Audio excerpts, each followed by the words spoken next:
આ બીજો. અને ત્રીજો સવાલ એ છે કે હવે આપણે આ બધા ચેલેન્જીસ મેં 3 આપ્યા, તો તમને મને સાચી હૃદયથી તમે કહો, દિલથી કહો કે આપણી પાસે તાકાત છે આ ચેલેન્જને સામનો કરવાનો? છે? કોઈ બોલતું નથી. છે? મને લાગે છે નહીં, આપણી પાસે નથી. હોવી જોઈએ, કરવી જોઈએ. સવાલ એ થાય છે કેવી રીતે, બરાબર કે નહીં? હું એક ચાયનો محمد وآل محمد صلوات الله صل على محمد وآل محمد.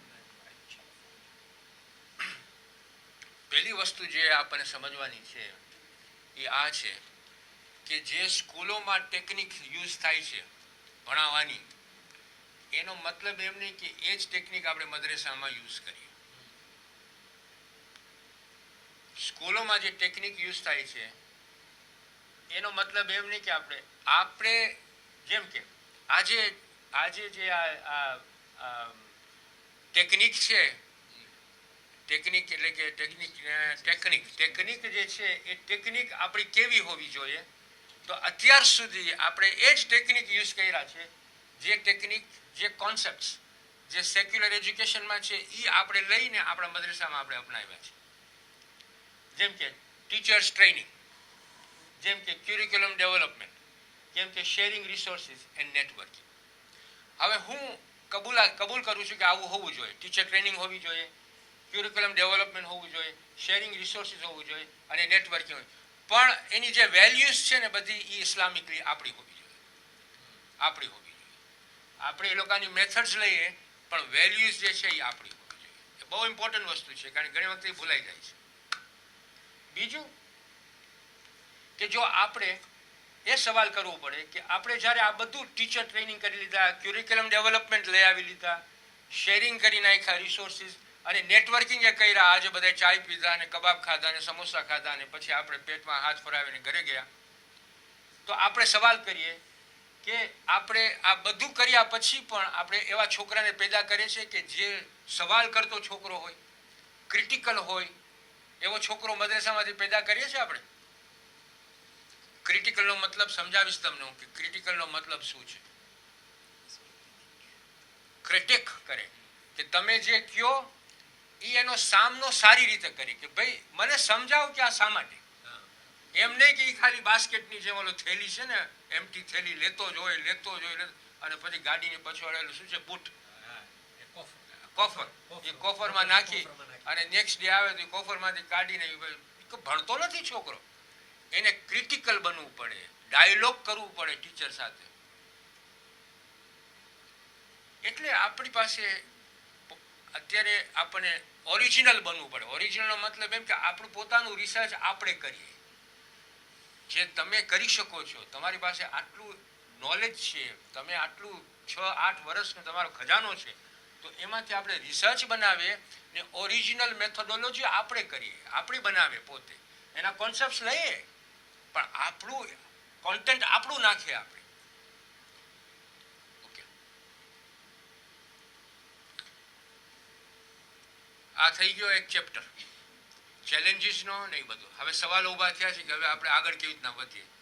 તો નેક્સ્ટ જે કલાક જે આપણી પાસે છે એના ઉપર આપણે ચર્ચા કરશું કે આપણી કોમ્યુનિટીની મદ્રેસાઓ છે એમાં આપણી મદ્રેસાની ટીચિંગ કેવી હોવી જોઈએ.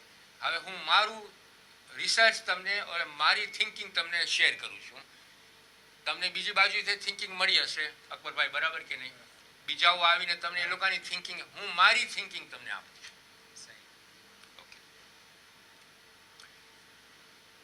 પહેલી વસ્તુ આપણને જે ધ્યાનમાં રાખવાની છે, આ 2 કે 3 મિનિટ સુધી તમે ખાલી આને જુઓ. પહેલા મને નથી ખબર કે હું બોલું, કારણ કે મને તમે આ જુઓ કે હું આ શું કહેવા માંગુ છું આ સ્લાઇડ ઉપરથી. 2 મિનિટ પછી હું તમને સમજાવીશ કે આ સ્લાઇડનો મતલબ શું છે.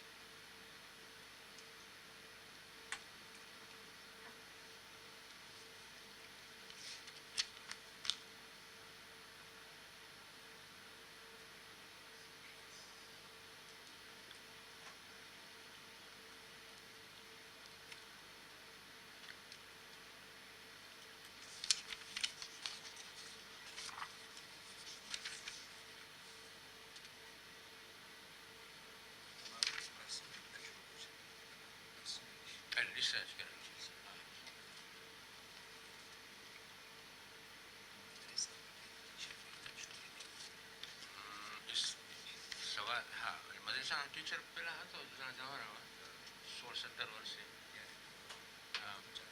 1960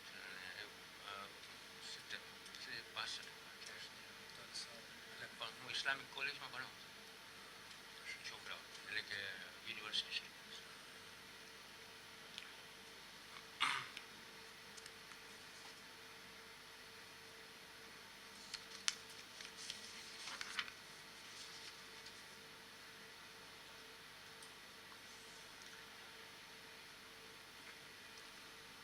ઓકે.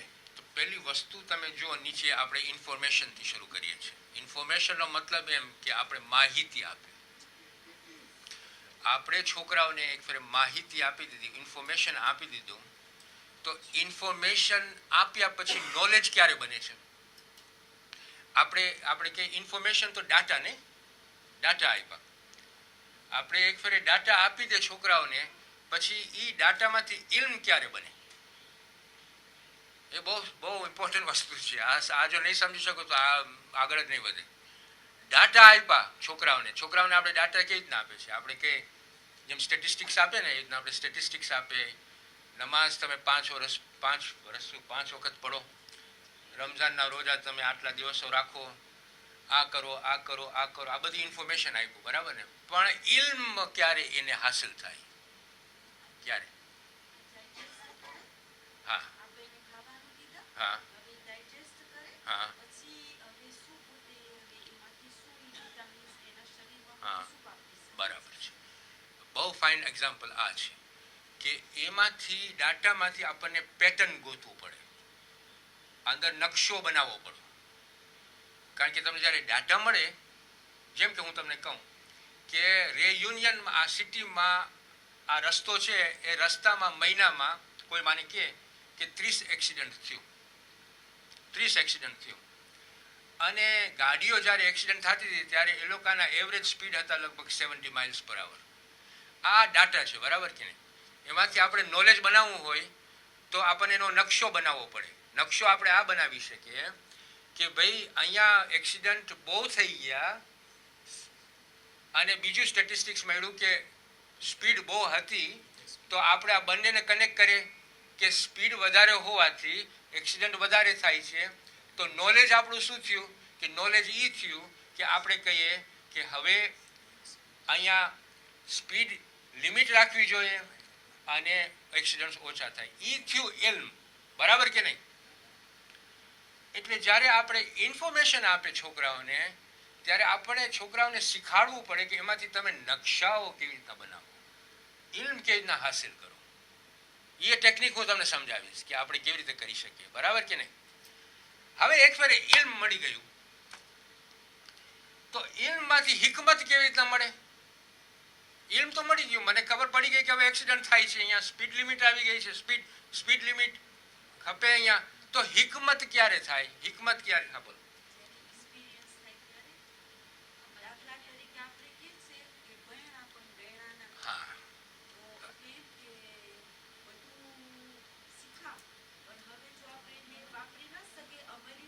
હા, વેરી ગુડ. જ્યારે આપણે નોલેજ, ઇલ્મ જ્યારે અમલમાં મૂકીએ ત્યારે એને કહેવાય હિકમત.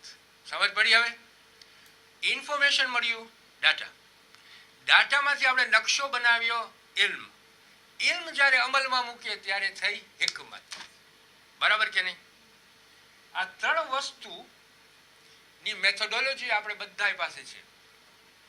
કુરાન એક ચોથું ચીજ આપણને આપે છે, એને કહેવાય ટ્રાન્સફોર્મેશન. એ હિકમતથી, આ હિકમતથી સાંભળી શકો છો, આ હિકમતથી તમે જો ટ્રાન્સફોર્મ ન થાવ તો એ બેકાર છે. કુરાન તમને કહે છે કે તમે ટ્રાન્સફોર્મ થાવ, એને કહેવાય તઝકિયા. when you go from information gathering, information તમે લ્યો, ઇન્ફોર્મેશનમાંથી તમે ઇલ્મ હાસિલ કરો,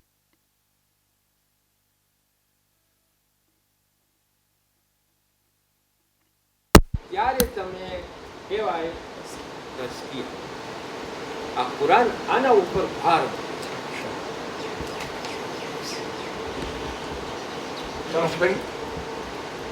હવે મને ખબર છે કે તમે તમારું પોતાનું એનાલાઇઝ કરો. કે જ્યારે તમે ભણાવો છો આવી રીતે ભણાવો છો,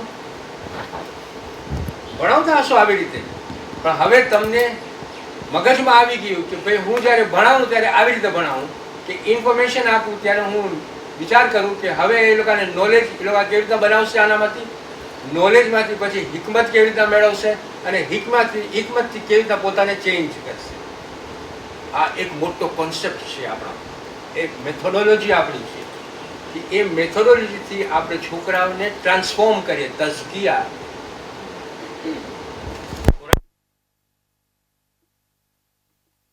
નોટ ગાણી હું ભૂલી ગયો છું. યુઅલ્લિમુકુમ અલ કિતાબુ વલ હિકમા.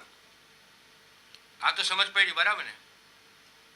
વયુઝક્કિકુમ એટલે પહેલા યુઅલ્લિમુકુમ નો મતલબ એમ કે ટુ ટીચ, તમે કોઈને ભણાવો છો.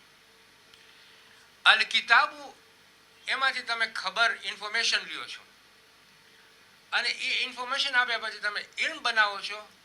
પછી વલ હિકમા મીન્સ એનામાંથી પછી તમે હિકમત આપો છો.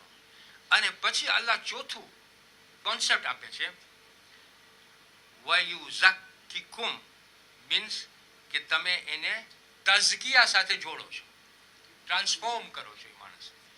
આ ચાર કોન્સેપ્ટ મગજમાં હોવા જોઈએ જ્યારે તમે ભણાવવાની શરૂ કરો કાં તો લેસન પ્રિપેર કરો ત્યારે, કે ઇન્ફોર્મેશન હું કેટલું આપું છું, ઇલ્મ આપું છું કે ખાલી ઇન્ફોર્મેશન આપું છું, એમાંથી એને હિકમત મળશે કે નહીં મળે અને એમાંથી ટ્રાન્સફોર્મ થશે કે નહીં થાય. સમજ પડી? હવે આપણે એક્ઝામ્પલ લઈએ. 11:30 જ છે. 11:30 થયા છે. નમાઝનો ટાઈમ કેટલો વાગે? 12 વાગે આપણે પૂરું કરવું. હા સારું. બરાબર 12. મને નથી ખબર કે પછી હું વહેલું પૂરું કરી નાખું ને. હવે આ એક્ઝામ્પલ આપણે લઈએ. સલાત. તમે સલાત કેવી રીતના શીખાડો છો?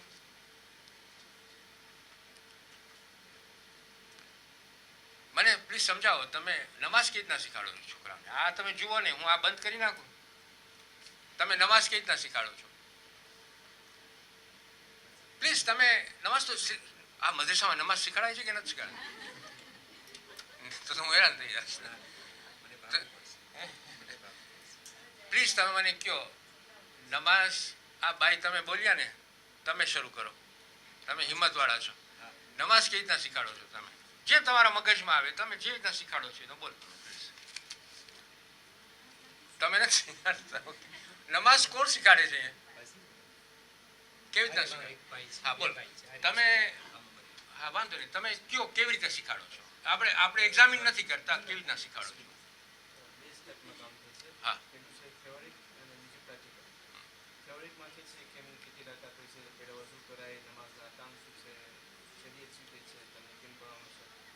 પ્રેક્ટિકલમાં એક બચ્ચાને લે અને નમાઝ પઢાવે પછી બીજાને લેસન નહીં. અને ઓબ્વિયસલી તમારો મકસદ એમાં એ છે કે નમાઝની એને ખબર પડે કે નમાઝના હકામો શું છે અને નમાઝ કેવી રીતે પઢાય, સહી માને પઢાય. અને એટલીસ્ટ આપણી જવાબદારી જે છે, પહેલી જવાબદારી કે ભાઈ એને જાણવું જોઈએ કે નમાઝ કેવી રીતના પઢાય અને શું પઢાય. બરાબર કે નહીં? હવે આ જે ટેકનિક છે એ હું જરાક જુદી રીતે તમને આપું છું. સલાત પહેલી વસ્તુ જે નમાઝમાં છે આપણે શીખાડે છે કે 5 વાર તમારે નમાઝ પઢવી જોઈએ. બરાબર કે નહીં? તો 5 વારની નમાઝમાં આપણે એ લોકોને શું કહીએ છીએ?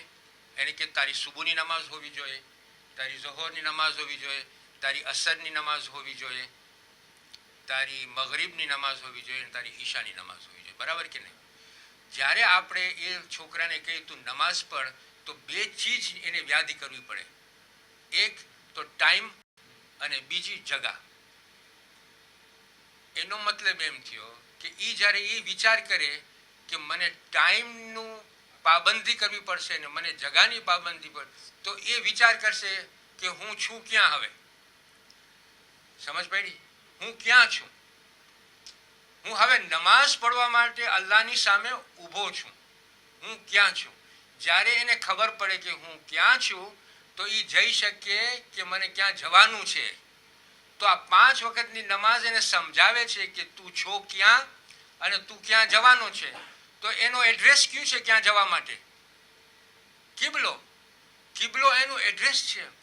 તો જ્યારે એની ખબર હોય કે ભાઈ આ જગા મને ગોતવી પડશે, આ સમય ગોતવો પડશે અને આ ડાયરેક્શન ગોતવું પડશે, તો એના મગજમાં 5 વખત સુધી એ પોતે પોતાને ઇસ્લાહ લઈ આવી શકે છે, રિફોર્મ કરી શકે છે કે મારે જાણવાનું છે કે જ્યારે મારે નમાઝ પઢવાની છે સુબુની, ત્યારે મને એ અંદાજો કરવાનો છે કે ટાઈમ શું છે, કસર છે કઝા છે કે કઝા નથી થઈ, ટાઈમ.